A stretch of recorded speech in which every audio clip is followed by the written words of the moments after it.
ضرب الله مثلا عبدا مملوكا لا يقدر على شيء ومن رزقناه منا رزقا حسنا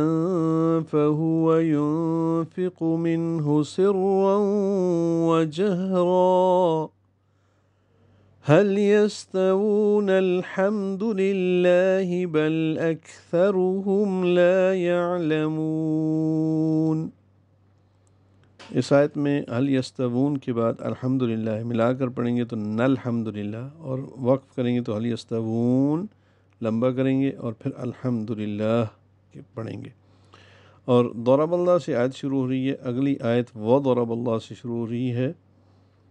اور اسی طرح سورۃ النحل میں ہی آیت نمبر 112 دیکھیں، ضرب اللہ مثلا، ضاد را دونوں پر ہیں، باقی زبر کی وجہ سے لام اسم جلالہ بھی پر ہے اور دو حرکات لمبا کرنا ہے۔ مثلا تا نرمی سے پڑھیں گے، اظہار ہے تنوین کے بعد عین آنے کی وجہ سے لن میں، عابدن میں با ساکن پہ قلقلہ ہے، تنوین کے بعد میم آنے کی وجہ سے دم ادغام غنہ کے ساتھ، مملوکہ میں میم ساکن پہ اظہار، لو واو مدہ، کاف پر تنوین اور اس کے بعد لام آنے کی وجہ سے کلا مملوکا لا ہو جائے گا، تنوین کے بعد لام آنے کی وجہ سے ادغام ہوا ہے، ادغام کامل، لا الف مدہ ہے، یقدر میں قاف پر اور اس پہ قلقلہ ہے، را بھی پر ہے، علی میں لام پر کھڑا زبر، دو حرکات لمبا ہے، شیعلین ہے، شاع نہیں پڑھنا، ایوں میں ادغام غنہ کے ساتھ، علی شیء ومن رزقناہ، مر میں نون ساکن کے بعد را آنے کی وجہ سے ادغام ہے، اور یہ ادغام غیر غنہ کے ہے، را پر پڑھیں گے، ذات صفیر کی آواز سے ادا کریں گے، قاف ساکن پہ قلقلہ ہے، نا کھڑا زبر، ہا کو جلدی پڑھنا ہے، من میں نون مشدد پہ غنہ ہے اور نا الف مدہ ہے، دو حرکات لمبا ہے، رزقن میں را باریک ذات صفیر کی آواز سے، قاف پر اور تنوین کے بعد ہا آنے کی وجہ سے اظہار ہے، رزقن حسنا، نام میں اخفا ہے تنوین کے بعد فا آنے کی وجہ سے،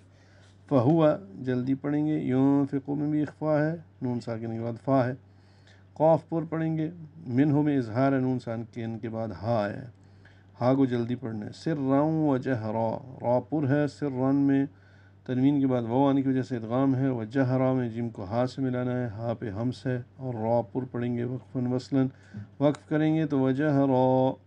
الف مدہ مد عوض بنے گا، ملائیں گے تو وجہرن تنوین کے بعد ہا آنے کی وجہ سے اظہار ہوگا، حل یستوون لام ساکن پہ اظہار، یستوون میں سین ساکن اس پہ ہمس، وہ الٹا پیش، وقف کریں گے تو زیادہ لمبا کریں گے اور نون ساکن کر دیں گے، حل یستوون، عند الوصل نون کو لام سے ملائیں گے، یستوون الحمدللہ، جیسے شروع میں نے بتایا الحمدللہ کا حمزہ وصلی ہوتا ہے، اسی طرح بسم اللہ اگر ملانا ہو تو بسم اللہ الرحمن الرحیم الحمد ہوگا، کیونکہ الحمد کا حمزہ وصلی ہے، لام ساکن پہ اظہار، میم ساکن پہ اظہار شفوی، دال کو جلدی پڑھنا ہے، للہ میں لام اس میں جلال باریک، بل لام ساکن پہ اظہار، اکثرہم کاف پہ ہمس ہے، حمزہ واضح طور پر ادا کرنا ہے، تھا نرمی سے پڑھنا ہے، را پر، ہم میں اظہار شفوی ہے، لا الف مدہ ہے، دو حرکات لمبا ہے، یعلمون عین وسط حلق سے ادا کریں گے، لام کو جلدی پڑھیں گے، میم کو لمبا کریں گے، وقفاً مد عارض للسکون اور نون ساکن پہ اظہار ہے۔ اور اللہ ایک ایسے غلام کی مثال بیان فرماتا ہے جو کسی کی ملکیت میں ہے اور کسی چیز پر قادر نہیں ہے، اور دوسرا ایسا شخص ہے جس کو ہم نے اپنی طرف سے عمدہ رزق عطا فرمایا ہے،